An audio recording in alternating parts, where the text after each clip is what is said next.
La primera carta de Pablo a los Corintios, capítulo 1.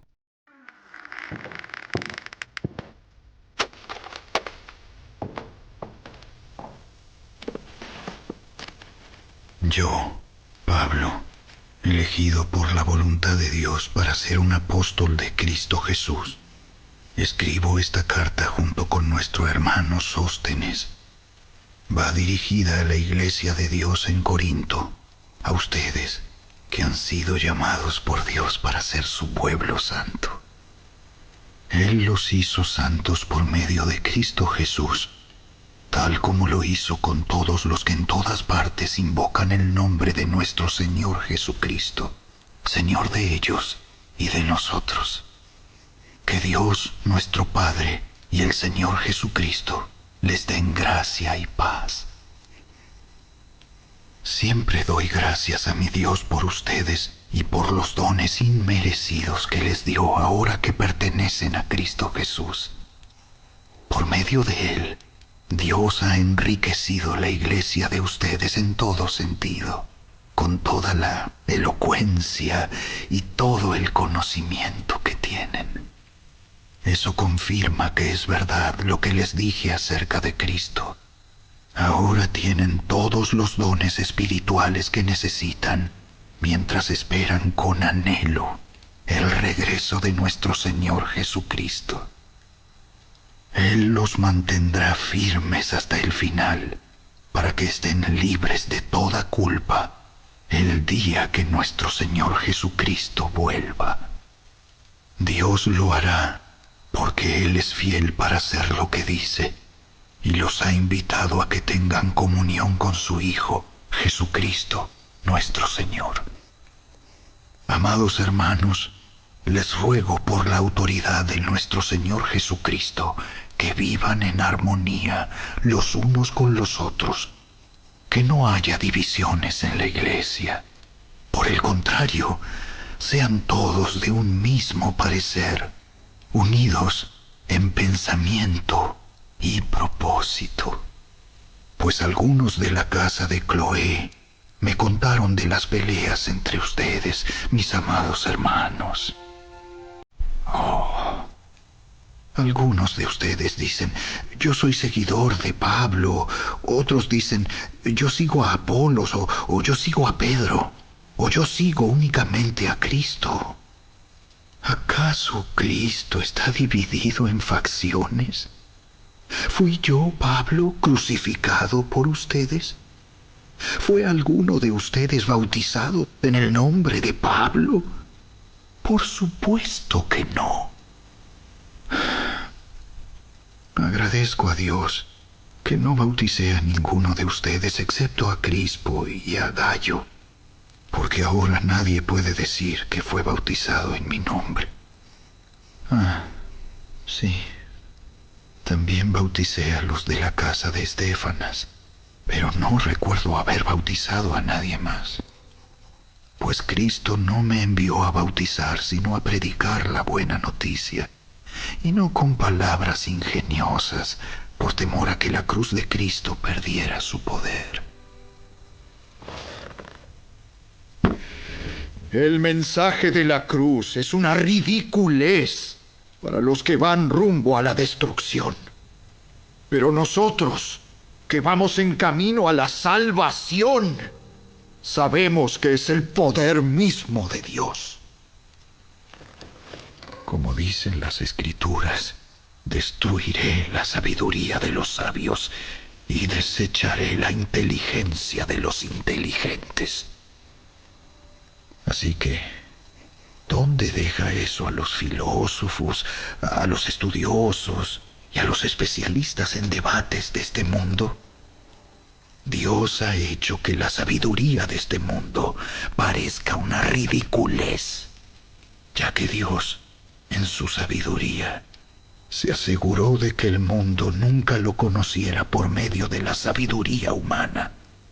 Usó nuestra predicación ridícula para salvar a los que creen.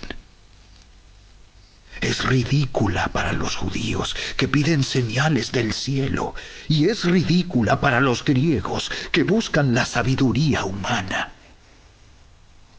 Entonces, cuando predicamos que Cristo fue crucificado, los judíos se ofenden y los gentiles dicen que son puras tonterías.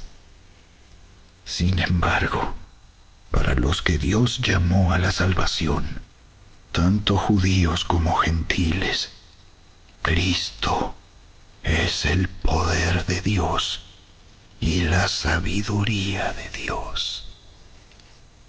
Ese plan ridículo de Dios es más sabio que el más sabio de los planes humanos, y la debilidad de Dios es más fuerte que la mayor fuerza humana. Recuerden, amados hermanos, que pocos de ustedes eran sabios a los ojos del mundo, o poderosos, o ricos, cuando Dios los llamó. En cambio, Dios eligió lo que el mundo considera ridículo para avergonzar a los que se creen sabios, y escogió cosas que no tienen poder para avergonzar a los poderosos. Dios escogió lo despreciado por el mundo, lo que se considera como nada, y lo usó para convertir en nada lo que el mundo considera importante. Como resultado, nadie puede jamás jactarse en presencia de Dios.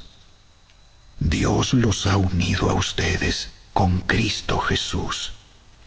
Dios hizo que Él fuera la sabiduría misma para nuestro beneficio. Cristo nos hizo justos ante Dios, nos hizo puros y santos, y nos liberó del pecado. Por lo tanto, como dicen las Escrituras, si alguien quiere jactarse, que se jacte solamente del Señor.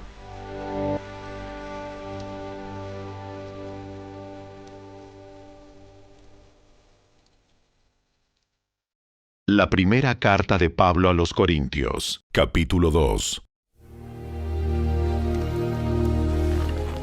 Amados hermanos, la primera vez que los visité, no me valí de palabras elevadas ni de una sabiduría impresionante para contarles acerca del plan secreto de Dios, pues decidí que mientras estuviera con ustedes, olvidaría todo excepto a Jesucristo, el que fue crucificado.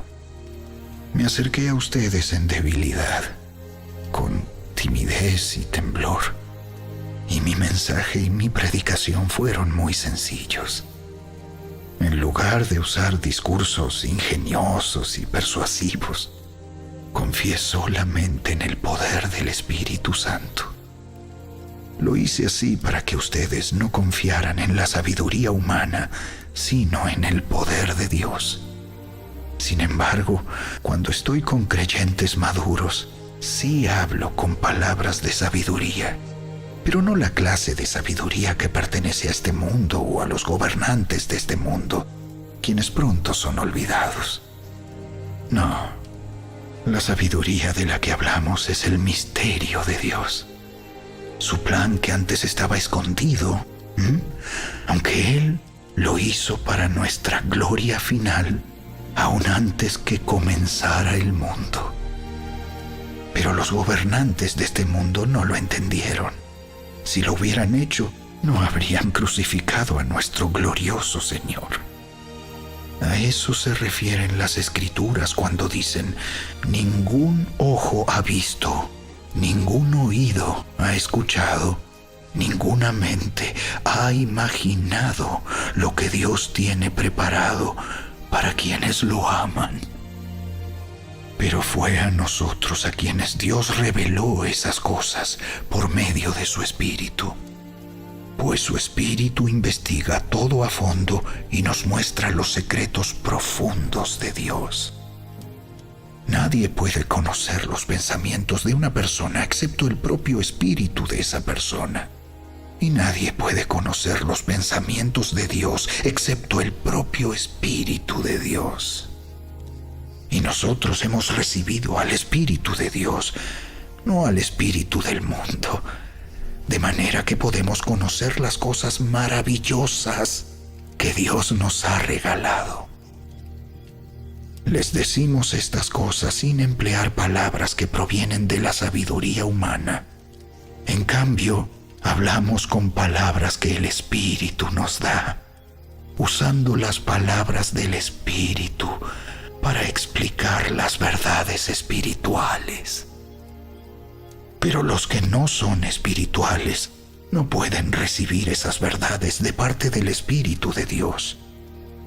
Todo les suena ridículo y no pueden entenderlo, porque solo los que son espirituales pueden entender lo que el Espíritu quiere decir. Los que son espirituales pueden evaluar todas las cosas, pero ellos mismos no pueden ser evaluados por otros. Pues, ¿quién puede conocer los pensamientos del Señor? ¿Quién sabe lo suficiente para enseñarle a Él? Pero nosotros entendemos estas cosas porque tenemos la mente de Cristo. La primera carta de Pablo a los Corintios, capítulo 3. Amados hermanos, cuando estuve con ustedes, no pude hablarles como lo haría con personas espirituales. Tuve que hablarles como si pertenecieran a este mundo o como si fueran niños en Cristo. Tuve que alimentarlos con leche, no con alimento sólido, porque no estaban preparados para algo más sustancioso. Y aún no están preparados, porque todavía están bajo el control de su naturaleza pecaminosa. Tienen celos unos de otros y se pelean entre sí. ¿Acaso eso no demuestra que los controla su naturaleza pecaminosa? ¿No viven como la gente del mundo? Cuando uno de ustedes dice, yo soy seguidor de Pablo, y otro dice, yo sigo a Apolos, ¿no actúan igual que la gente del mundo? Después de todo, ¿quién es Apolos? ¿Quién es Pablo? Nosotros solo somos siervos de Dios, mediante los cuales ustedes creyeron la buena noticia. Cada uno de nosotros hizo el trabajo que el Señor nos encargó. Yo planté la semilla en sus corazones y Apolos la regó, pero fue Dios quien la hizo crecer. No importa quién planta o quién riega. Lo importante es que Dios hace crecer la semilla. El que planta y el que riega trabajan en conjunto con el mismo propósito, y cada uno será recompensado por su propio arduo trabajo.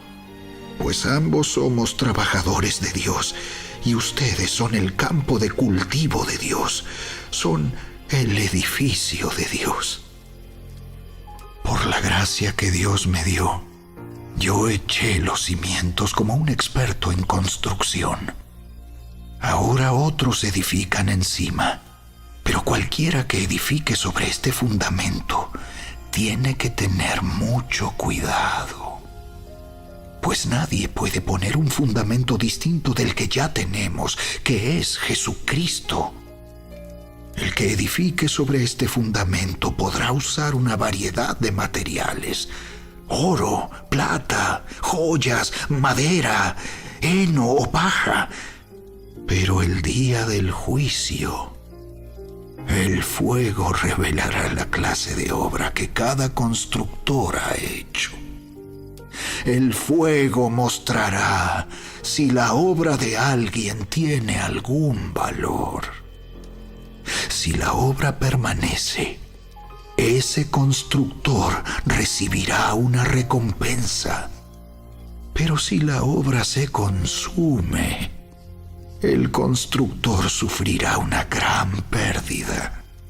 El constructor se salvará, pero como quien apenas se escapa atravesando un muro de llamas.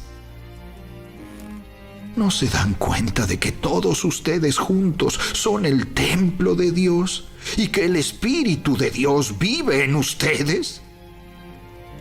Dios destruirá a cualquiera que destruya este templo, pues el templo de Dios es santo y ustedes son este templo. Dejen de engañarse a sí mismos. Si piensan que son sabios de acuerdo con los criterios de este mundo, necesitan volverse necios para ser verdaderamente sabios. Pues la sabiduría de este mundo es necedad para Dios. Como dicen las Escrituras, Él atrapa a los sabios en la trampa de su propia astucia.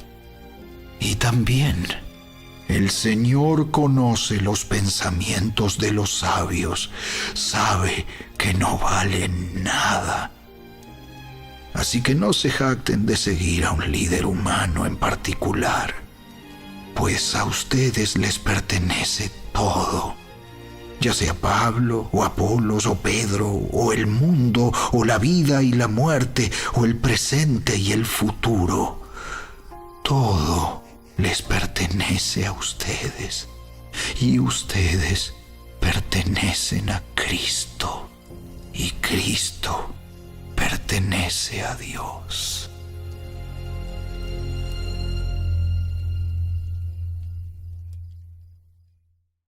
La primera carta de Pablo a los Corintios, capítulo 4. Así que a Apolos y a mí, considérennos como simples siervos de Cristo, a quienes se nos encargó la tarea de explicar los misterios de Dios. Ahora bien, alguien que recibe el cargo de administrador debe ser fiel. En cuanto a mí, me importa muy poco cómo me califiquen ustedes o cualquier autoridad humana. Ni siquiera confío en mi propio juicio en este sentido. Tengo la conciencia limpia, pero eso no demuestra que yo tenga razón. Es el Señor mismo quien me evaluará y tomará la decisión. Así que no juzguen a nadie antes de tiempo, es decir, antes de que el Señor vuelva, pues Él sacará a la luz nuestros secretos más oscuros y revelará nuestras intenciones más íntimas. Entonces Dios le dará a cada uno el reconocimiento que le corresponda. Amados hermanos, puse el caso de Apolos y el mío propio como ilustración de lo que les vengo diciendo. Si prestan atención a lo que les cité de las Escrituras, no estarán orgullosos de uno de sus líderes a costa de otro. Pues, ¿qué derecho tienen a juzgar así? ¿Qué tienen que Dios no les haya dado? Y si todo lo que tienen proviene de Dios, ¿por qué se jactan como si no fuera un regalo? Ustedes piensan que ya tienen todo lo que necesitan. Creen que ya son ricos. Hasta han comenzado a reinar sin nosotros en el reino de Dios. Yo desearía que en verdad ya estuvieran reinando, porque entonces nosotros estaríamos reinando con ustedes. A veces pienso que a nosotros, los apóstoles, Dios nos puso en exhibición como prisioneros de guerra al final del desfile del vencedor, condenados a muerte. Nos hemos convertido en un espectáculo para el mundo entero, tanto para la gente como para los ángeles. Nuestra entrega a Cristo nos hace parecer tontos. En cambio, ustedes afirman ser tan sabios en Cristo. nosotros somos débiles. Pero ustedes son tan poderosos. A ustedes los estiman. A nosotros nos ridiculizan. Incluso ahora mismo pasamos hambre y tenemos sed. Y nos falta ropa para abrigarnos. A menudo somos golpeados y no tenemos casa. Nos cansamos trabajando con nuestras manos para ganarnos la vida. Bendecimos a los que nos maldicen. Somos pacientes con los que nos maltratan. Respondemos con gentileza cuando dicen cosas malas de nosotros. Aún así, se nos trata como la basura del mundo, como el desperdicio de todos, hasta este preciso momento. No les escribo estas cosas para avergonzarlos, sino para advertirles como mis amados hijos, pues aunque tuvieran 10,000 maestros que les enseñaran acerca de Cristo, tienen solo un Padre espiritual, pues me convertí en su Padre en Cristo Jesús cuando les prediqué la buena noticia. Así que les ruego que me imiten. Por esa razón, les envié a Timoteo, mi fiel y amado hijo en el Señor. Él les recordará la manera en que sigo a Cristo Jesús, así como lo enseño en todas las iglesias, en todas partes. Algunos de ustedes se han vuelto arrogantes al pensar que no volveré a visitarlos, pero iré, y pronto, si el Señor me lo permite. Y entonces comprobaré si esos arrogantes solo dan discursos pretenciosos o de verdad tienen el poder de Dios. Pues el reino de Dios no consiste en las muchas palabras, sino en vivir por el poder de Dios. ¿Qué prefieren? ¿Que llegue con una vara para castigarlos? ¿O que vaya con amor y un espíritu amable?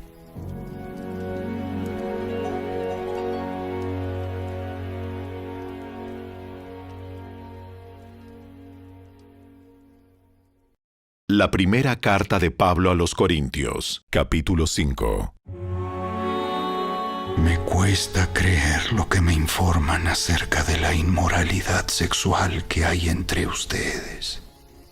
Algo que ni siquiera los paganos hacen. Me dicen que un hombre de su iglesia vive en pecado con su madrastra. Ustedes están muy orgullosos de sí mismos. En cambio, deberían estar llorando de dolor y vergüenza y echar a ese hombre de la congregación. Aunque no estoy con ustedes en persona, sí lo estoy en el espíritu. Y como si estuviera ahí, ya emití mi juicio sobre ese hombre. En el nombre del Señor Jesús, ustedes deben convocar a una reunión de la iglesia. Yo estaré presente en espíritu, igual que el poder de nuestro Señor Jesús. Entonces deben expulsar a ese hombre y entregárselo a Satanás, para que su naturaleza pecaminosa sea destruida y él mismo sea salvo el día que el Señor vuelva. Es terrible que se jacten sobre dicho asunto. ¿No se dan cuenta de que ese pecado es como un poco de levadura que impregna toda la masa? Desháganse de la vieja levadura, quitando a ese perverso de entre ustedes. Entonces serán como una nueva masa preparada sin levadura, que es lo que realmente son. Cristo, nuestro Cordero Pascual, ha sido sacrificado por nosotros. Por lo tanto, celebremos el festival no con el viejo pan de perversidad y maldad, sino con el nuevo pan de sinceridad y verdad. Cuando les escribí anteriormente, les dije que no se relacionaran con personas que se entregan al pecado sexual. Pero no me refería a los incrédulos que se entregan al pecado sexual, o son avaros, o estafadores, o rinden culto a ídolos. Uno tendría que salir de este mundo para evitar gente como esa. Lo que quise decir es: no se relacionen con ninguno que afirma ser creyente y aún así se entrega al pecado sexual, o es avaro, o rinde culto a ídolos, o insulta, o es borracho, o estafador. Ni siquiera coman con esa gente. No es mi deber juzgar a los de afuera, pero sí es responsabilidad de ustedes juzgar a los que son de la iglesia y están en pecado. Dios juzgará a los de afuera, pero como dicen las Escrituras, quiten al malvado de entre ustedes.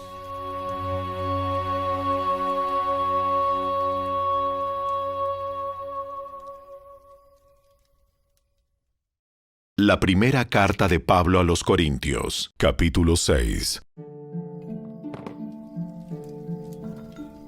Cuando uno de ustedes tiene un conflicto con otro creyente, ¿cómo se atreve a presentar una demanda y a pedirle a un tribunal secular que decida sobre el asunto, en lugar de llevarlo ante otros creyentes? ¿No se dan cuenta de que algún día nosotros los creyentes juzgaremos al mundo? Y dado que ustedes van a juzgar al mundo, ¿no son capaces de resolver esas pequeñas cuestiones entre ustedes? ¿No se dan cuenta de que juzgaremos a los ángeles? Así que deberían ser capaces de resolver los conflictos comunes y corrientes que ocurren en esta vida. Si tienen conflictos legales acerca de tales asuntos, ¿por qué acuden a jueces que son de afuera y no son respetados por la iglesia? Digo esto para que se avergüencen. No hay nadie en toda la iglesia con suficiente sabiduría para decidir sobre esos temas. En cambio, un creyente demanda a otro, justo frente a los incrédulos. El hecho de que tengan semejantes demandas legales unos contra otros es en sí una derrota para ustedes. ¿Por qué mejor no aceptar la injusticia y dejar el asunto como está? ¿Por qué no se dejan estafar? En cambio, son ustedes mismos los que hacen lo malo y estafan aún a sus propios hermanos en Cristo. ¿No se dan cuenta de que los que hacen lo malo no heredarán el reino de Dios? No se engañen a sí mismos. Los que se entregan al pecado sexual, o rinden culto a ídolos, o cometen adulterio, o son prostitutos, o practican la homosexualidad, o son ladrones, o avaros, o borrachos, o insultan o estafan a la gente, ninguno de esos heredará el reino de Dios. Algunos de ustedes antes eran así, pero fueron limpiados, fueron hechos santos, fueron hechos justos ante Dios al invocar el nombre del Señor Jesucristo y por el Espíritu de nuestro Dios.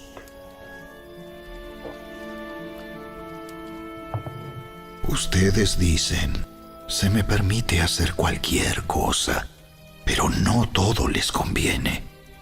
Y aunque se me permite hacer cualquier cosa, no debo volverme esclavo de nada.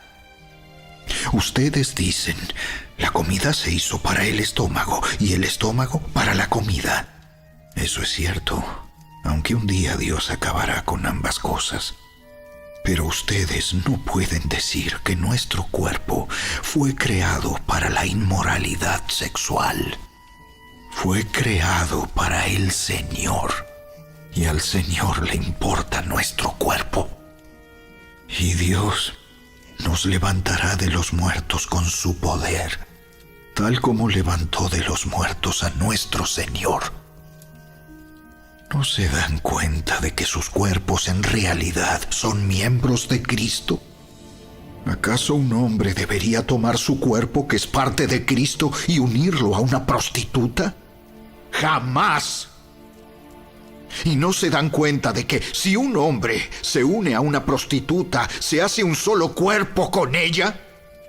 Pues las Escrituras dicen, los dos se convierten en uno solo.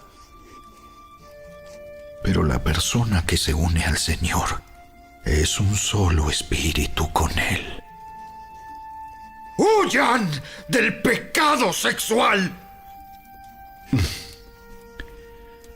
Ningún otro pecado afecta tanto el cuerpo como este, porque la inmoralidad sexual es un pecado contra el propio cuerpo. ¿No se dan cuenta de que su cuerpo es el templo del Espíritu Santo, quien vive en ustedes y les fue dado por Dios? Ustedes no se pertenecen a sí mismos, porque Dios los compró a un alto precio. Por lo tanto, honren a Dios con su cuerpo.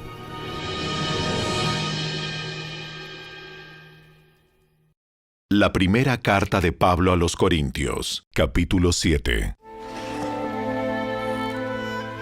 Ahora, en cuanto a las preguntas que me hicieron en su carta, es cierto que es bueno abstenerse de tener relaciones sexuales. Sin embargo, dado que hay tanta inmoralidad sexual, cada hombre debería tener su propia esposa y cada mujer su propio marido. El esposo debe satisfacer las necesidades sexuales de su esposa, y la esposa debe satisfacer las necesidades sexuales de su marido. La esposa le da la autoridad sobre su cuerpo a su marido, y el esposo le da la autoridad sobre su cuerpo a su esposa. No se priven el uno al otro de tener relaciones sexuales, a menos que los dos estén de acuerdo en abstenerse de la intimidad sexual por un tiempo limitado para entregarse más de lleno a la oración. Después deberán volverse a juntar, a fin de que Satanás no pueda tentarlos por la falta de control propio. Eso les digo a modo de concesión, no como un mandato. Sin embargo, quisiera que todos fueran solteros, igual que yo. Pero cada uno tiene su don específico de Dios, unos de una clase y otros de otra. Así que les digo a los solteros y a las viudas, es mejor quedarse sin casar, tal como yo. Pero si no pueden controlarse, entonces deberían casarse. Es mejor casarse que arder de pasión.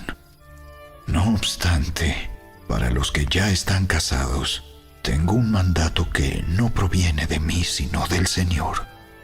La esposa no debe dejar a su marido, pero si lo deja, que no se case de nuevo, o bien que se reconcilie con él.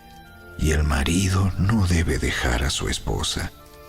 Ahora me dirigiré al resto de ustedes, aunque no tengo un mandato directo del Señor. Si un creyente está casado con una mujer que no es creyente y ella está dispuesta a seguir viviendo con él, no debe abandonarla. Y si una creyente tiene un esposo que no es creyente y él está dispuesto a seguir viviendo con ella, no debe abandonarlo. Pues la esposa creyente da santidad a su matrimonio, y el esposo creyente da santidad al suyo. De otro modo, sus hijos no serían santos, pero ahora son santos.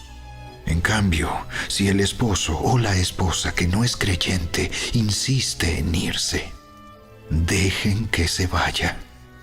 En esos casos el cónyuge creyente ya no está ligado al otro, porque Dios los ha llamado a ustedes a vivir en paz. ¿Acaso ustedes, esposas, no se dan cuenta de que sus maridos podrían ser salvos a causa de ustedes? Y ustedes, esposos, ¿no se dan cuenta de que sus esposas podrían ser salvas a causa de ustedes? Cada uno debería seguir viviendo en la situación que el Señor lo haya puesto y permanecer tal como estaba cuando Dios lo llamó por primera vez. Esa es mi regla para todas las iglesias. Por ejemplo, un hombre que se circuncidó antes de llegar a ser creyente no debería tratar de revertir su condición. Y el hombre que no estaba circuncidado cuando llegó a ser creyente no debería circuncidarse ahora, pues no tiene importancia si un hombre ha sido o no circuncidado. Lo importante es cumplir los mandamientos de Dios. Cada uno debería permanecer tal como estaba cuando Dios lo llamó. ¿Eres un esclavo? No dejes que eso te preocupe. Sin embargo, si tienes la oportunidad de ser libre, aprovéchala. Y recuerda, si eras un esclavo cuando el Señor te llamó, ahora eres libre en el Señor. Y si eras libre cuando el Señor te llamó, ahora eres un esclavo de Cristo. Dios pagó un alto precio por ustedes, así que no se dejen esclavizar por el mundo. Amados hermanos, cada uno debería permanecer tal como estaba cuando Dios lo llamó por primera vez. Ahora, con respecto a la pregunta acerca de las jóvenes que todavía no se han casado, para ellas no tengo ningún mandato del Señor. Pero el Señor, en su misericordia, me ha dado sabiduría digna de confianza que les transmitiré a ustedes. Debido a la crisis actual, pienso que es mejor que cada uno se quede como está. Si tienes esposa, no procures terminar tu matrimonio. Si no tienes esposa, no busques casarte. Pero si te casas, no es pecado. Y si una joven se casa, tampoco es pecado. Sin embargo, los que se casen en este tiempo tendrán problemas, y estoy tratando de evitárselos. Déjenme decirles lo siguiente, amados hermanos. El tiempo que queda es muy breve, así que de ahora en adelante, los que estén casados no deberían concentrarse únicamente en su matrimonio. Los que lloran, o los que se alegran, o los que compran cosas, no deberían ser absorbidos por sus lágrimas, ni su alegría, ni sus posesiones. Los que usan las cosas del mundo no deberían apegarse a ellas, pues este mundo, tal como lo conocemos, pronto desaparecerá. Quisiera que estén libres de las preocupaciones de esta vida. Un soltero puede invertir su tiempo en hacer la obra del Señor y en pensar cómo agradarlo a Él. Pero el casado tiene que pensar en sus responsabilidades terrenales y en cómo agradar a su esposa. Sus intereses están divididos. De la misma manera, una mujer que ya no está casada o que nunca se ha casado puede dedicarse al Señor y ser santa en cuerpo y en espíritu. Pero una mujer casada tiene que pensar en sus responsabilidades terrenales y en cómo agradar a su esposo. Les digo esto para su propio beneficio, no para imponerles restricciones.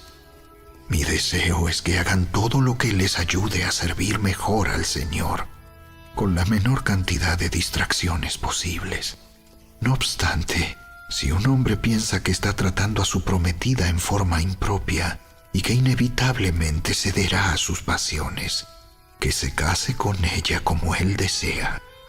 No es pecado, Pero si ha decidido con toda firmeza no casarse, y no hay urgencia y puede controlar sus pasiones, hace bien en no casarse. Así que el que se casa con su prometida hace bien, y el que no se casa hace aún mejor. Una esposa está ligada a su esposo mientras el esposo vive. Si su esposo muere, ella queda libre para casarse con quien quiera, pero solamente si ese hombre ama al Señor. Sin embargo, en mi opinión, sería mejor para ella no volver a casarse. Y pienso que al decirles esto, les doy consejo del Espíritu de Dios.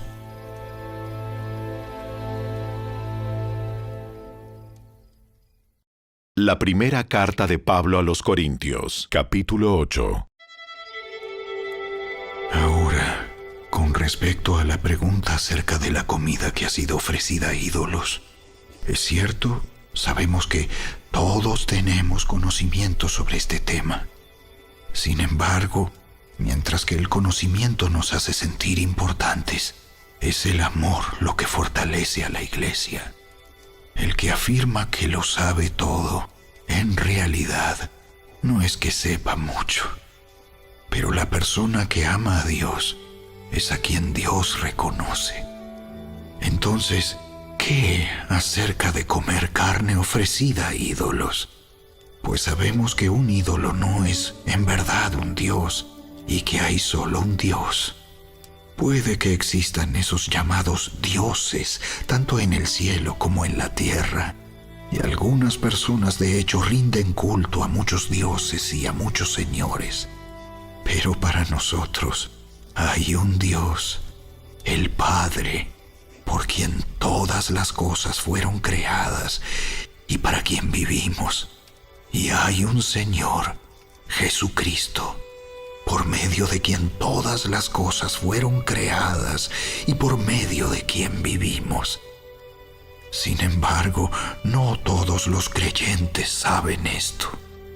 Algunos están acostumbrados a pensar que los ídolos son reales. Entonces, cuando comen un alimento que fue ofrecido a ídolos, lo consideran adoración a dioses verdaderos y violan su débil conciencia. Es cierto que no podemos obtener la aprobación de Dios por lo que comemos. No perdemos nada si no lo comemos, y no ganamos nada si lo comemos. Pero ustedes deben tener cuidado de que su libertad no haga tropezar a los que tienen una conciencia más débil. Pues si otros te ven con tu conocimiento superior, comiendo en el templo de un ídolo, ¿acaso no se sentirán alentados a violar su conciencia al comer un alimento que se ofreció a un ídolo? Así que a causa de tu conocimiento superior, se destruirá un creyente débil por quien Cristo murió. Cuando ustedes pecan contra otros creyentes al alentarlos a hacer algo que para ellos está mal, pecan contra Cristo. Por lo tanto, si lo que como hace que otro creyente peque, nunca más comeré carne mientras viva, porque no quiero hacer que otro creyente tropiece.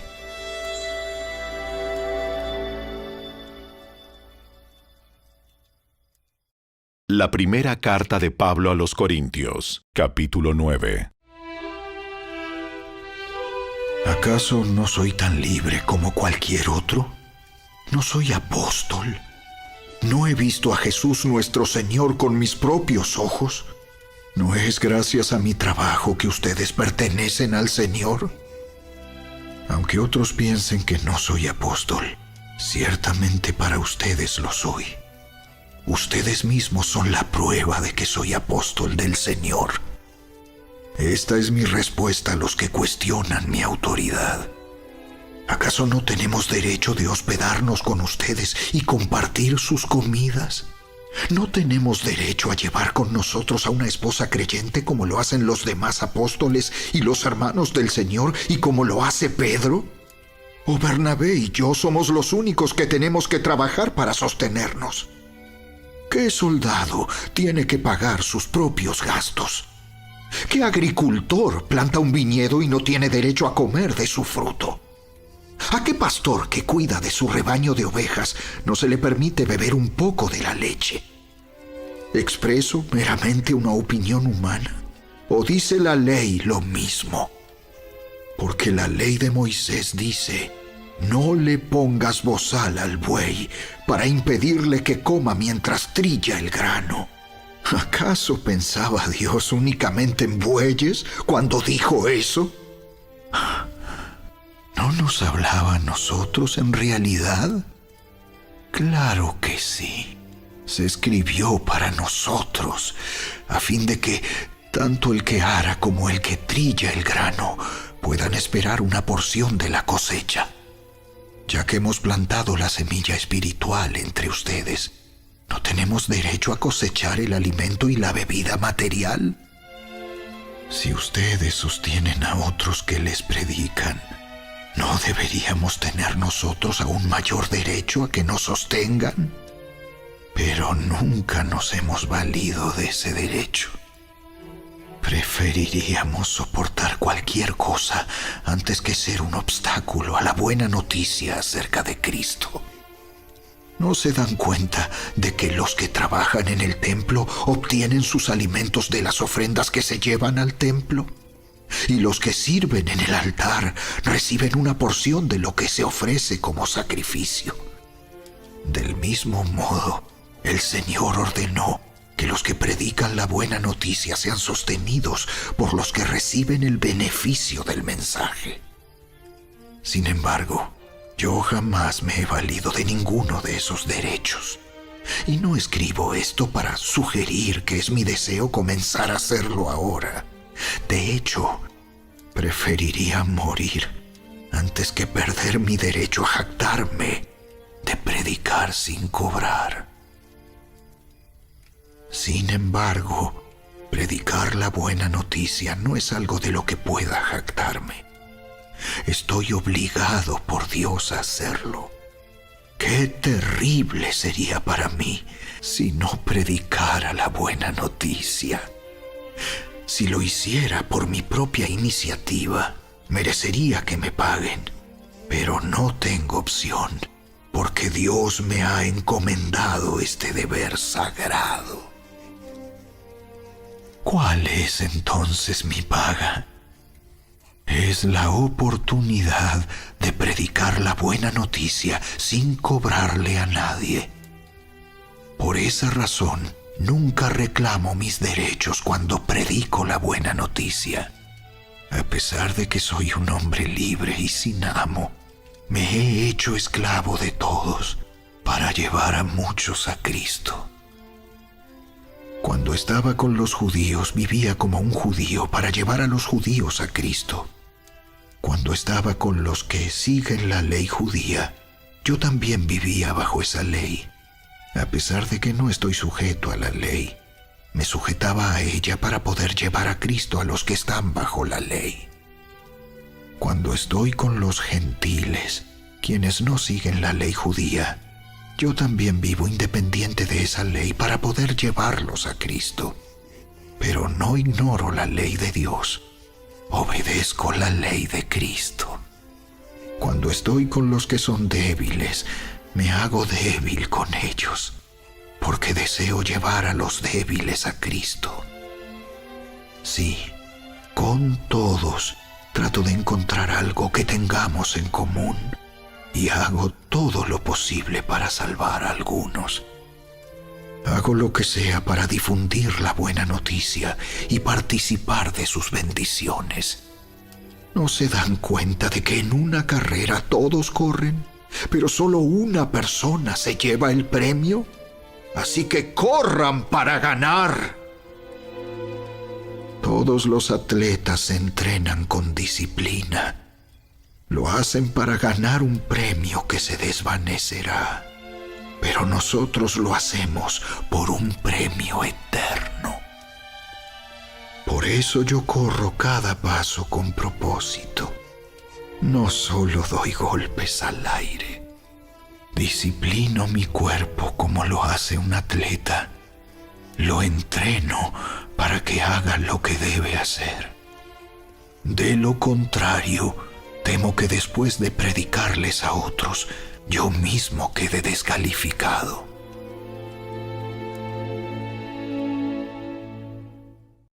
La primera carta de Pablo a los Corintios, capítulo 10. Amados hermanos, no quiero que se olviden de lo que les sucedió a nuestros antepasados hace mucho tiempo en el desierto. Todos fueron guiados por una nube que iba delante de ellos, y todos caminaron a través del mar sobre tierra seca. Todos ellos fueron bautizados en la nube y en el mar como seguidores de Moisés. Todos comieron el mismo alimento espiritual y todos bebieron la misma agua espiritual, pues bebieron de la roca espiritual que viajaba con ellos, y esa roca era Cristo. Sin embargo, Dios no se agradó con la mayoría de ellos, y sus cuerpos fueron dispersados por el desierto. Esas cosas sucedieron como una advertencia para nosotros, a fin de que no codiciemos lo malo como hicieron ellos, ni rindamos culto a ídolos como hicieron algunos de ellos. Como dicen las Escrituras, el pueblo celebró con abundante comida y bebida, y se entregó a diversiones paganas.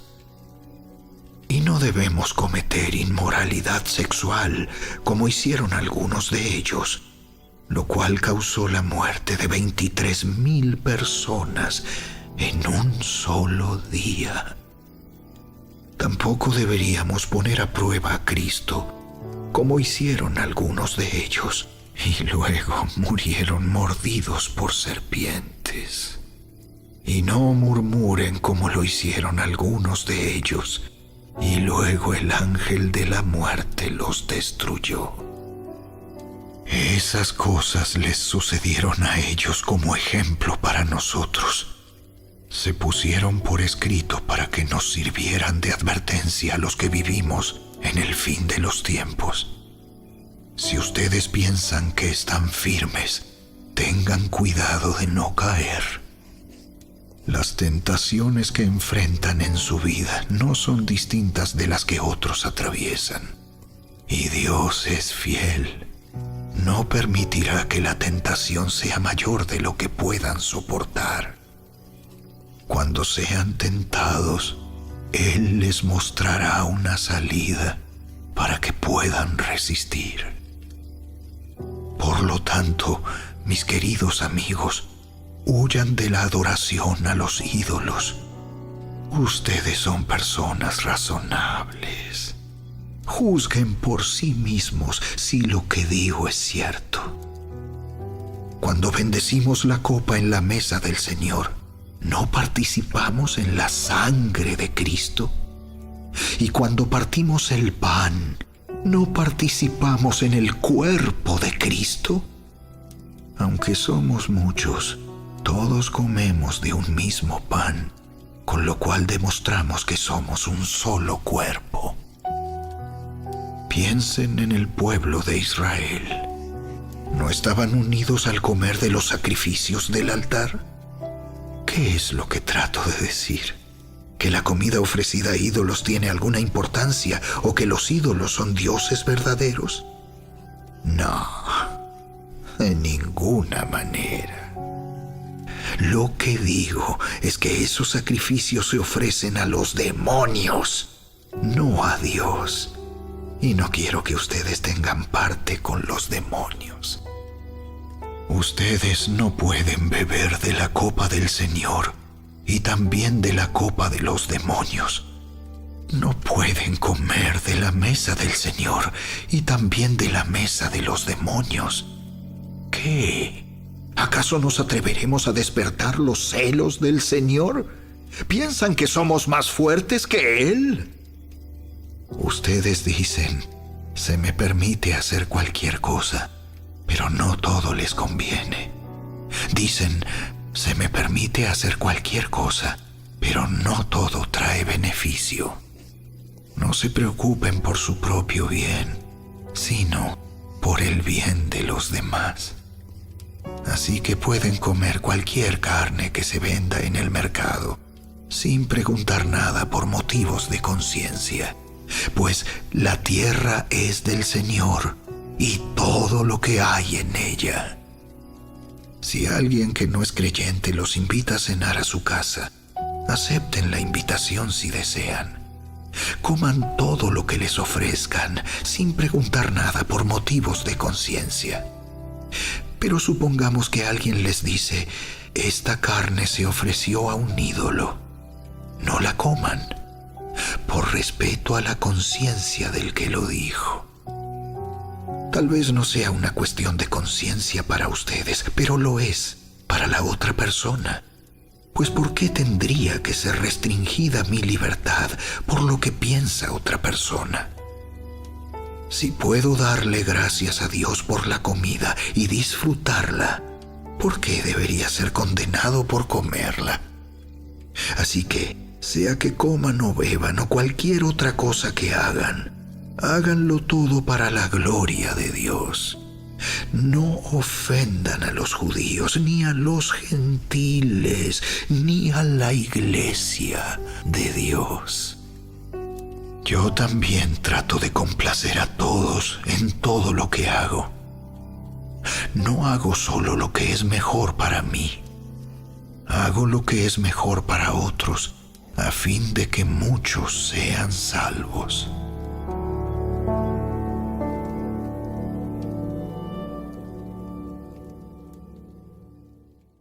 La primera carta de Pablo a los Corintios, capítulo 11.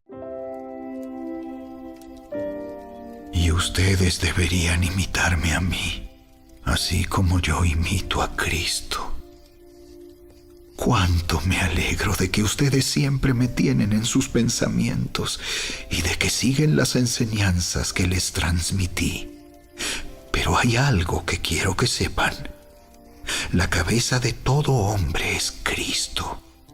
La cabeza de la mujer es el hombre y la cabeza de Cristo es Dios. El hombre deshonra su cabeza si se cubre la cabeza mientras ora o profetiza. En cambio, la mujer deshonra su cabeza si ora o profetiza sin cubrirse la cabeza, porque es como si se la rapara. Efectivamente, si ella se niega a ponerse algo para cubrirse la cabeza, debería cortarse todo el cabello, ya que es vergonzoso que la mujer se corte el cabello o se rape la cabeza. Debería cubrírsela con algo. El hombre no debería ponerse nada sobre la cabeza cuando adora a Dios, porque el hombre fue hecho a la imagen de Dios y refleja la gloria de Dios. Y la mujer refleja la gloria del hombre, pues el primer hombre no provino de ninguna mujer, sino que la primera mujer provino de un hombre. Y el hombre no fue hecho para la mujer, sino que la mujer fue hecha para el hombre. Por esta razón, y debido a que los ángeles observan, la mujer debería cubrirse la cabeza para mostrar que está bajo autoridad. Sin embargo, entre el pueblo del Señor, las mujeres no son independientes de los hombres, y los hombres no son independientes de las mujeres. Pues aunque la primera mujer provino de un hombre, todos los demás hombres nacieron de una mujer, y todo proviene de Dios. Juzguen por sí mismos. ¿Es correcto que una mujer ore a Dios en público sin cubrirse la cabeza? ¿No es obvio que es vergonzoso que un hombre tenga el cabello largo? ¿Acaso el cabello largo no es el orgullo y la alegría de la mujer? Pues se le dio para que se cubra. Pero si alguien quiere discutir este tema, simplemente digo que no tenemos otra costumbre más que esa, y tampoco la tienen las demás iglesias de Dios. En las siguientes instrucciones no puedo elogiarlos, pues parece que hacen más daño que bien cuando se juntan. Primero, oigo que hay divisiones entre ustedes cuando se reúnen como iglesia, y hasta cierto punto lo creo. Así que, por supuesto que tiene que haber divisiones entre ustedes para que los que tienen la aprobación de Dios sean reconocidos. Cuando ustedes se reúnen, la verdad es que no les interesa la cena del Señor, pues algunos se apresuran a comer su propia comida y no la comparten con los demás. Como resultado, algunos se quedan con hambre mientras que otros se emborrachan. ¿Qué? ¿Acaso no tienen sus propias casas para comer y beber? ¿O de veras quieren deshonrar a la iglesia de Dios y avergonzar a los pobres? ¿Qué se supone que debo decir? ¿Quieren que los elogie? Pues bien, de ninguna manera los elogiaré por esto.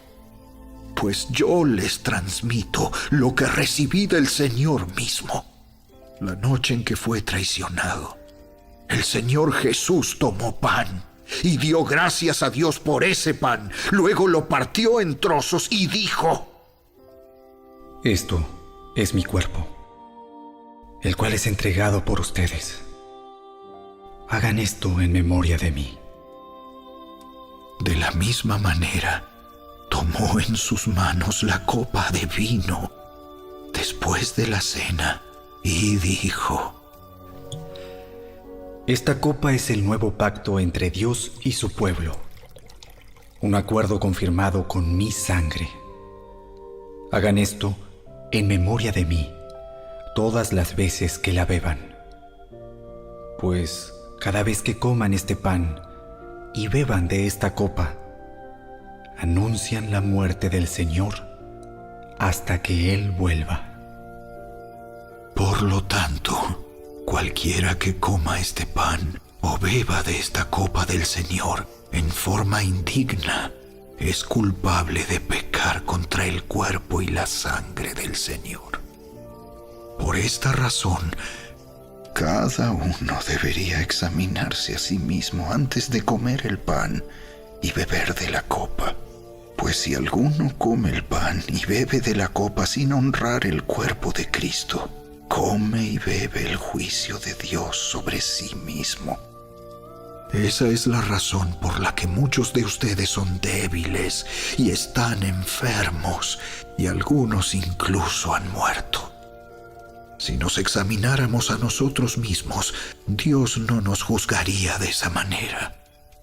Sin embargo, cuando el Señor nos juzga, nos está disciplinando para que no seamos condenados junto con el mundo. Así que, mis amados hermanos, cuando se reúnan para la cena del Señor, espérense unos a otros. Si de veras tienen hambre, cada uno coma en su casa, a fin de no traer juicio sobre ustedes mismos cuando se reúnan. Les daré instrucciones sobre los demás asuntos después de mi llegada.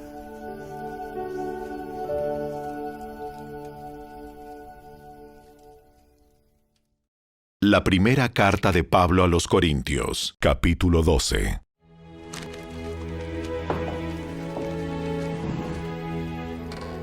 Ahora, amados hermanos, con respecto a la pregunta acerca de las capacidades especiales que el Espíritu nos da, no quiero que lo malentiendan. Ustedes saben que cuando todavía eran paganos, fueron llevados por mal camino y arrastrados a rendir culto a ídolos mudos. Por lo tanto, quiero que sepan que nadie que habla por el Espíritu de Dios maldice a Jesús. Y nadie puede decir que Jesús es el Señor, excepto por el Espíritu Santo. Hay distintas clases de dones espirituales, pero el mismo Espíritu es la fuente de todos ellos. Hay distintas formas de servir, pero todos servimos al mismo Señor. Dios trabaja de maneras diferentes, pero es el mismo Dios quien hace la obra en todos nosotros. A cada uno de nosotros se nos da un don espiritual para que nos ayudemos mutuamente. A uno el Espíritu le da la capacidad de dar consejos sabios. A otro, el mismo Espíritu le da un mensaje de conocimiento especial. A otro, el mismo Espíritu le da gran fe. Y a alguien más, ese único Espíritu le da el don de sanidad. A uno le da el poder para hacer milagros y a otro la capacidad de profetizar. A alguien más le da la capacidad de discernir si un mensaje es del Espíritu de Dios o de otro espíritu. Todavía a otro se le da la capacidad de hablar en idiomas desconocidos, mientras que a otro se le da la capacidad de interpretar lo que se está diciendo. Es el mismo y único Espíritu quien distribuye todos esos dones. Solamente Él decide qué don cada uno debe tener. El cuerpo humano tiene muchas partes, pero las muchas partes forman un cuerpo entero. Lo mismo sucede con el cuerpo de Cristo. Entre nosotros hay algunos que son judíos y otros que son gentiles, algunos son esclavos y otros son libres, pero todos fuimos bautizados en un solo cuerpo por un mismo Espíritu y todos compartimos el mismo Espíritu. Así es. El cuerpo consta de muchas partes diferentes, no de una sola parte. Si el pie dijera, no formo parte del cuerpo porque no soy mano, no por eso dejaría de ser parte del cuerpo. Y si la oreja dijera, no formo parte del cuerpo porque no soy ojo, ¿dejaría por eso de ser parte del cuerpo? Si todo el cuerpo fuera ojo, ¿cómo podríamos oír? O si todo el cuerpo fuera oreja, ¿cómo podríamos oler? Pero nuestro cuerpo tiene muchas partes, y Dios ha puesto cada parte justo donde Él quiere. Qué extraño sería el cuerpo si tuviera solo una parte. Efectivamente, hay muchas partes, pero un solo cuerpo. El ojo nunca puede decirle a la mano, no te necesito. La cabeza tampoco puede decirle al pie, no te necesito. De hecho, algunas partes del cuerpo que parecerían las más débiles y menos importantes, en realidad son las más necesarias. Y las partes que consideramos menos honorables son las que vestimos con más esmero. Así que protegemos con mucho cuidado esas partes que no deberían verse, mientras que las partes más honorables no precisan esa atención especial. Por eso Dios ha formado el cuerpo de tal manera que se les dé más honor y cuidado a esas partes que tienen menos dignidad. Esto hace que haya armonía entre los miembros, a fin de que los miembros se preocupen los unos por los otros. Si una parte sufre, las demás partes sufren con ella. Y si a una parte se le da honra, todas las partes se alegran. Todos ustedes en conjunto son el cuerpo de Cristo, y cada uno de ustedes es parte de ese cuerpo. A continuación, hay algunas de las partes que Dios ha designado para la iglesia. En primer lugar, los apóstoles. En segundo lugar, los profetas. En tercer lugar, los maestros. Luego, los que hacen milagros, los que tienen el don de sanidad, los que pueden ayudar a otros, los que tienen el don de liderazgo, los que hablan en idiomas desconocidos. ¿Acaso somos todos apóstoles? ¿Somos todos profetas?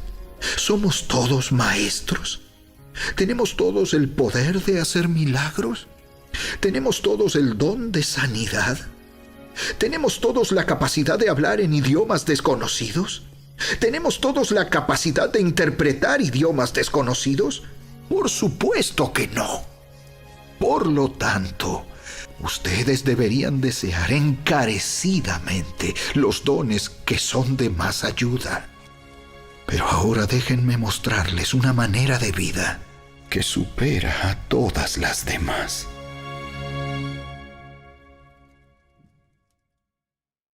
La primera carta de Pablo a los Corintios, capítulo 13.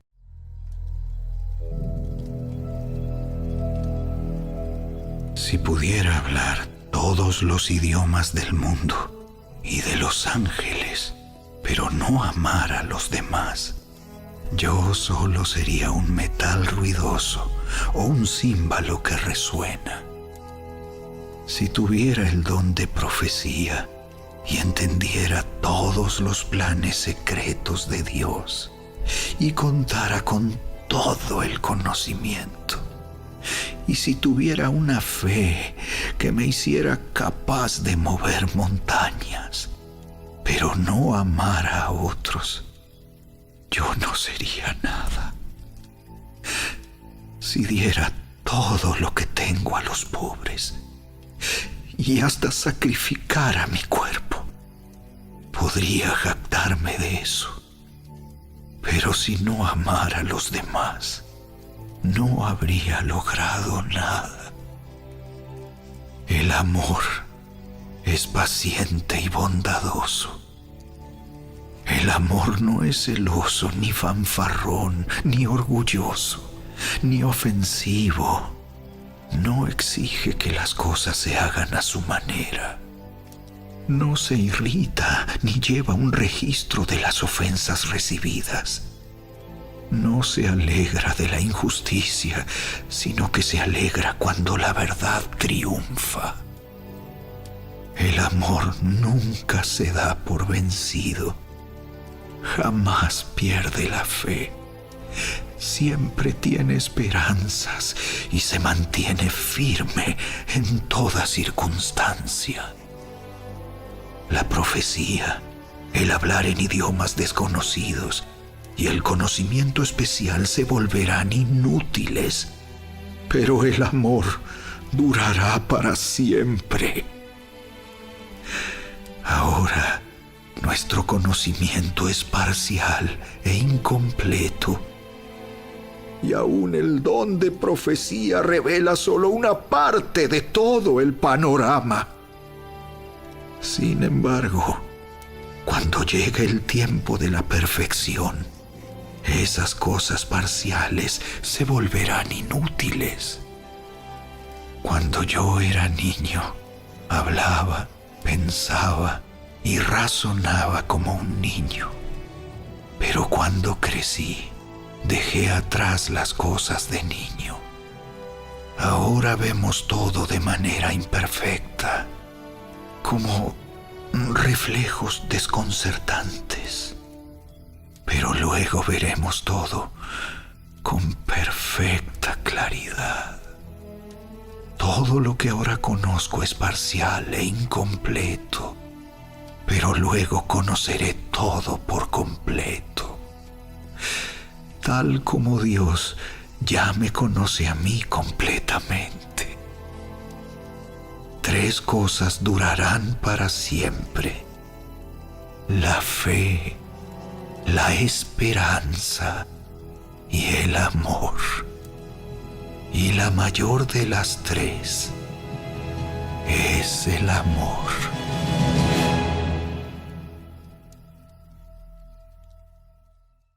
La primera carta de Pablo a los Corintios, capítulo 14. Que el amor sea su meta más alta. Pero también deberían desear las capacidades especiales que da el Espíritu. Sobre todo, la capacidad de profetizar. Pues si alguien tiene la capacidad de hablar en lenguas, le hablará solamente a Dios, dado que la gente no podrá entenderle. Hablará por el poder del Espíritu, pero todo será un misterio.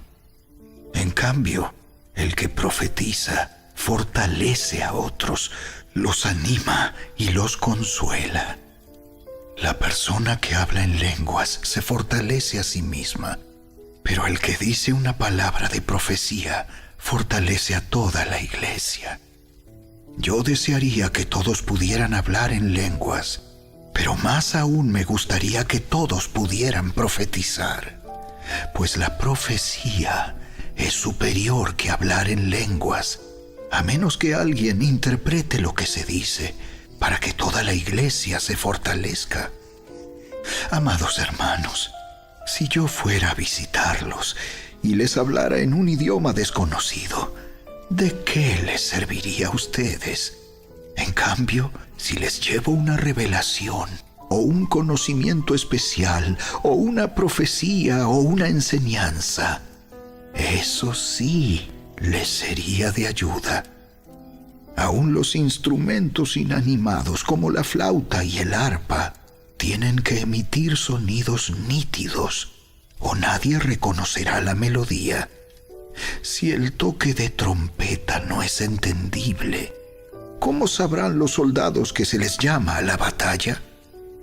Lo mismo ocurre con ustedes. Si hablan a la gente con palabras que no entienden, ¿cómo podrían saber lo que ustedes dicen? Sería igual que hablarle al viento. Hay muchos idiomas diferentes en el mundo y cada uno tiene significado. Pero si no entiendo un idioma, soy un extranjero para el que lo habla, y el que lo habla es un extranjero para mí. Lo mismo ocurre con ustedes. Ya que están tan deseosos de tener las capacidades especiales que da el Espíritu, procuren las que fortalecerán a toda la iglesia. Por lo tanto, el que habla en lenguas también debería pedir en oración la capacidad de interpretar lo que se ha dicho. Pues si oro en lenguas, mi espíritu ora, pero yo no entiendo lo que digo. ¿Qué debo hacer entonces? Oraré en el espíritu y también oraré con palabras que entiendo. Cantaré en el espíritu y también cantaré con palabras que entiendo. Pues si alabas a Dios solamente en el espíritu, ¿cómo podrán los que no te entienden alabar a Dios contigo? ¿Cómo podrán unirse a tus agradecimientos cuando no entienden lo que dices? Tú darás gracias muy bien, pero eso no fortalecerá a la gente que te oye. Yo le agradezco a Dios que hablo en lenguas más que cualquiera de ustedes. Pero en una reunión de la iglesia, para ayudar a otros preferiría hablar 5 palabras comprensibles que 10,000 palabras en un idioma desconocido. Amados hermanos, no sean infantiles en su comprensión de estas cosas. Sean inocentes como bebés en cuanto a la maldad, pero maduros en la comprensión de asuntos como estos. En las Escrituras está escrito: hablaré a mi propio pueblo en idiomas extraños y mediante labios de extranjeros, pero aún así no me escucharán. Así que, como ven, el hablar en lenguas es una señal no para los creyentes, sino para los incrédulos. La profecía, sin embargo, es para el beneficio de los creyentes, no de los incrédulos. Aún así, si los incrédulos o la gente que no entiende esas cosas entran en la reunión de la iglesia y oyen a todos hablando en un idioma desconocido, pensarán que ustedes están locos. Pero si todos ustedes están profetizando y los incrédulos o la gente que no entiende esas cosas entran en la reunión, serán convencidos de pecado y juzgados por lo que ustedes dicen. Al escuchar sus pensamientos secretos quedarán al descubierto y caerán de rodillas y adorarán a Dios declarando: en verdad, Dios está aquí entre ustedes. Ahora bien, mis hermanos, hagamos un resumen. Cuando se reúnan, uno de ustedes cantará, otro enseñará, otro contará alguna revelación especial que Dios le haya dado, otro hablará en lenguas y otro interpretará lo que se dice. Pero cada cosa que se haga debe fortalecer a cada uno de ustedes. No más de 2 o 3 deberían hablar en lenguas. Deben hablar uno a la vez y que alguien interprete lo que ellos digan. Pero si no hay nadie presente que pueda interpretar, ellos deberán guardar silencio en la reunión de la iglesia y hablar en lenguas a Dios en forma privada.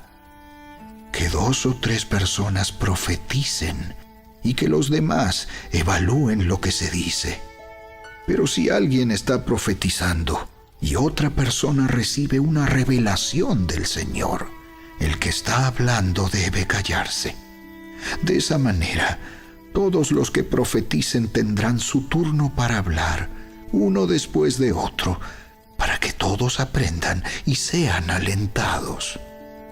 Recuerden que la gente que profetiza está en control de su espíritu y puede turnarse con otros, pues Dios no es Dios de desorden, sino de paz.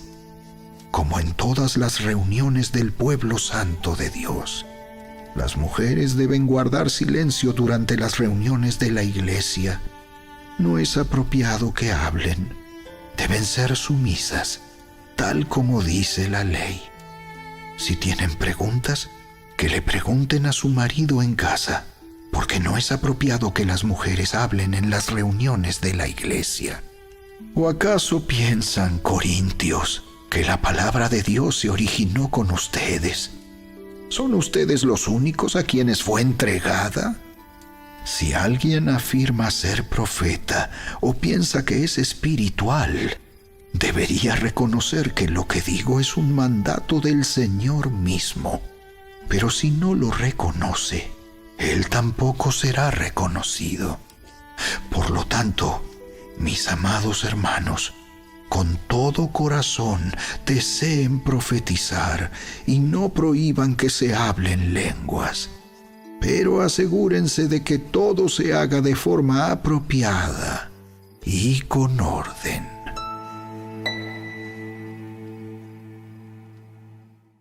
La primera carta de Pablo a los Corintios, capítulo 15.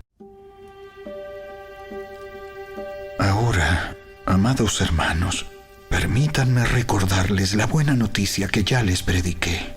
En ese entonces la recibieron con gusto y todavía permanecen firmes en ella. Esa es la buena noticia que los salva si ustedes siguen creyendo el mensaje que les prediqué, a menos que hayan creído algo que desde un principio nunca fue cierto. Yo les transmití a ustedes lo más importante y lo que se me había transmitido a mí también. Cristo murió por nuestros pecados, tal como dicen las Escrituras. Fue enterrado y al tercer día fue levantado de los muertos, tal como dicen las Escrituras. Lo vio Pedro y luego lo vieron los 12. Más tarde lo vieron más de 500 de sus seguidores a la vez, la mayoría de los cuales todavía viven, aunque algunos ya han muerto. Luego lo vio Santiago, y después lo vieron todos los apóstoles. Por último, como si hubiera nacido en un tiempo que no me correspondía, también lo vi yo, pues soy el más insignificante de todos los apóstoles. De hecho, ni siquiera soy digno de ser llamado apóstol, después de haber perseguido a la iglesia de Dios como lo hice. Sin embargo, lo que ahora soy, todo se debe a que Dios derramó su favor especial sobre mí, y no sin resultados, pues he trabajado mucho más que cualquiera que los otros apóstoles. Pero no fui yo, sino Dios quien obraba a través de mí por su gracia. Así que no importa si predico yo o predican ellos, porque todos predicamos el mismo mensaje que ustedes ya han creído. Pero díganme lo siguiente: dado que nosotros predicamos que Cristo se levantó de los muertos, ¿por qué algunos de ustedes dicen que no habrá resurrección de los muertos? Pues si no hay resurrección de los muertos, entonces Cristo tampoco ha resucitado. Y si Cristo no ha resucitado, entonces toda nuestra predicación es inútil, y la fe de ustedes también es inútil. Y nosotros, los apóstoles, estaríamos todos mintiendo acerca de Dios, porque hemos dicho que Dios levantó a Cristo de la tumba. Así que eso no puede ser cierto si no hay resurrección de los muertos. Y si no hay resurrección de los muertos, entonces Cristo no ha resucitado. Y si Cristo no ha resucitado, entonces la fe de ustedes es inútil y todavía son culpables de sus pecados. En ese caso, todos los que murieron creyendo en Cristo están perdidos. Y si nuestra esperanza en Cristo es solo para esta vida, somos los más dignos de lástima de todo el mundo.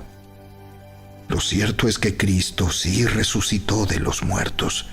Él es el primer fruto de una gran cosecha, el primero de todos los que murieron. Así que ya ven, tal como la muerte entró en el mundo por medio de un hombre, ahora la resurrección de los muertos ha comenzado por medio de otro hombre. Así como todos mueren porque todos pertenecemos a Adán, todos los que pertenecen a Cristo recibirán vida nueva. Pero esta resurrección tiene un orden.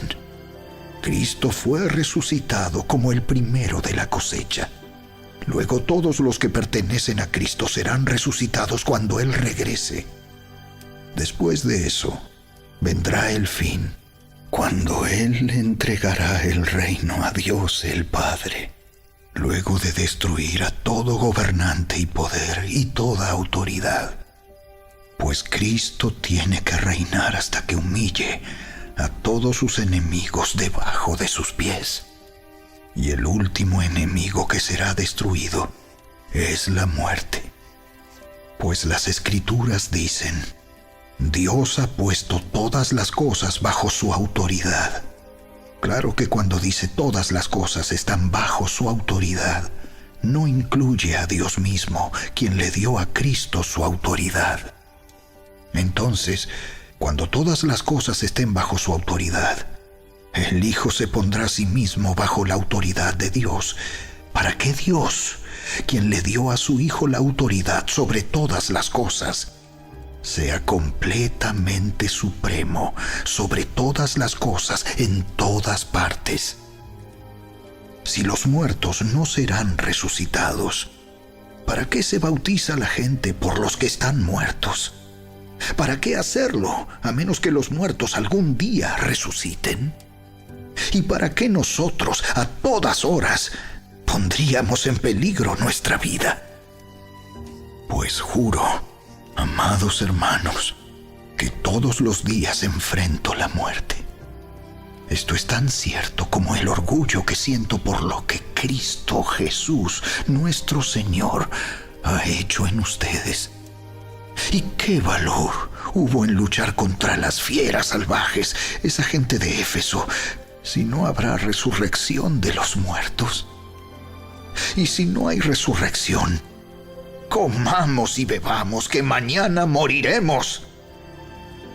No se dejen engañar por los que dicen semejantes cosas, porque las malas compañías corrompen el buen carácter.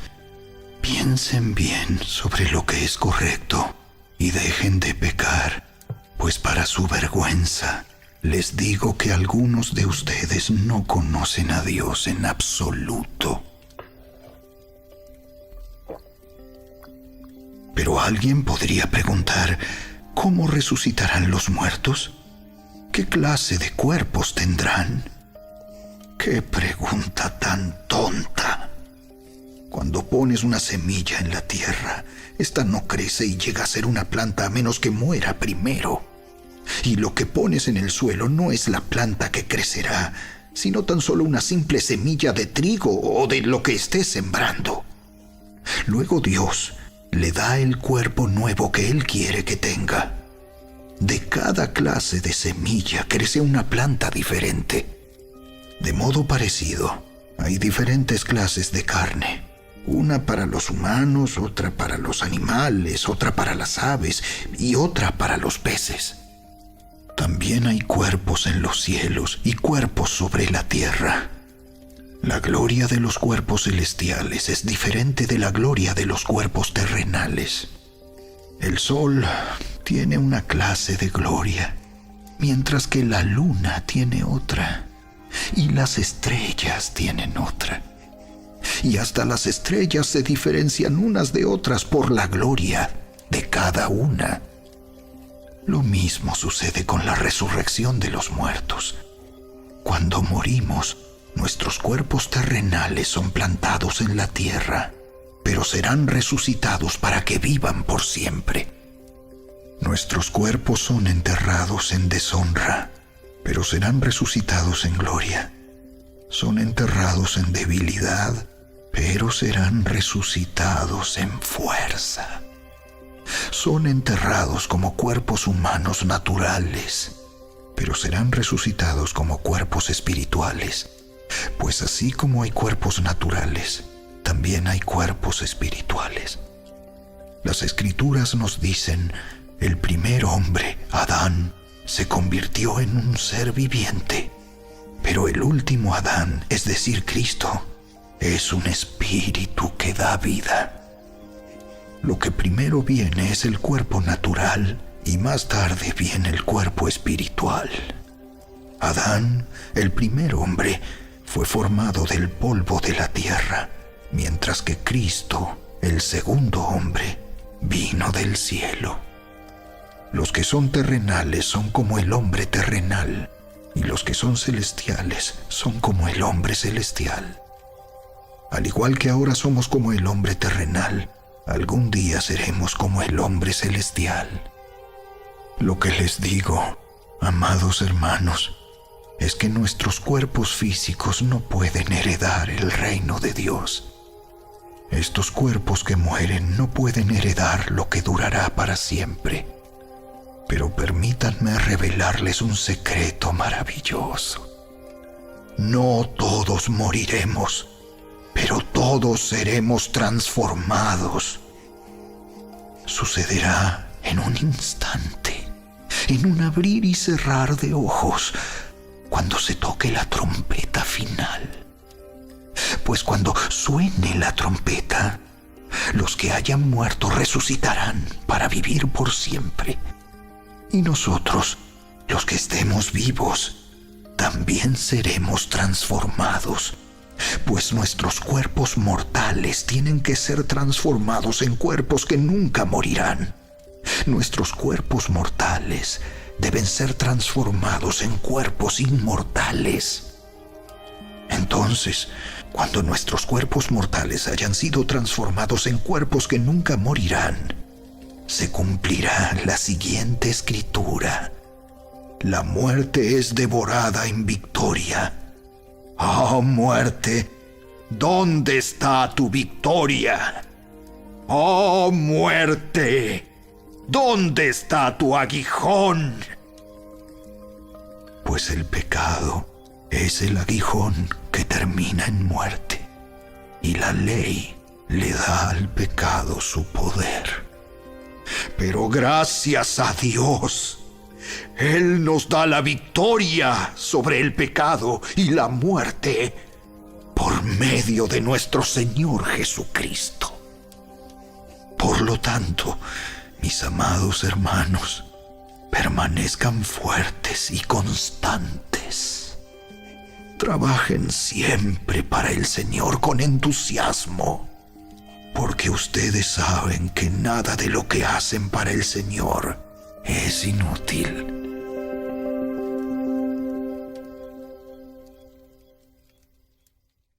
La primera carta de Pablo a los Corintios, capítulo 16. Ahora bien, consideremos la pregunta acerca del dinero que se está juntando para el pueblo de Dios en Jerusalén. Deberían seguir el mismo procedimiento que les di a las iglesias de Galacia. El primer día de cada semana, cada uno debería separar una parte del dinero que ha ganado. No esperen hasta que yo llegue para luego tratar de reunirlo todo de golpe. Cuando yo vaya, escribiré cartas de recomendación para los mensajeros que ustedes escojan como encargados de entregar su ofrenda en Jerusalén. Y si parece oportuno que yo también vaya, ellos pueden viajar conmigo. Los visitaré después de haber ido a Macedonia, pues estoy pensando pasar por Macedonia. Tal vez me quede un tiempo con ustedes, quizá todo el invierno, y después podrán enviarme a mi próximo destino. Esta vez no quiero hacerles una visita corta nada más y luego seguir mi viaje. Deseo ir y quedarme un tiempo si el Señor me lo permite. Mientras tanto seguiré aquí en Éfeso hasta el festival de Pentecostés. Se ha abierto una puerta de par en par para hacer un gran trabajo en este lugar, aunque muchos se me oponen. Cuando llegue Timoteo, no lo intimiden. Él hace la obra del Señor igual que yo. No permitan que nadie lo trate con desprecio. Despídanlo con su bendición cuando regrese para estar conmigo. Espero que venga junto con los demás creyentes. Ahora, en cuanto a nuestro hermano Apolos, yo le rogué que fuera a visitarlos en compañía de los otros creyentes, pero él no estaba dispuesto a ir por el momento. Los verá después cuando tenga la oportunidad.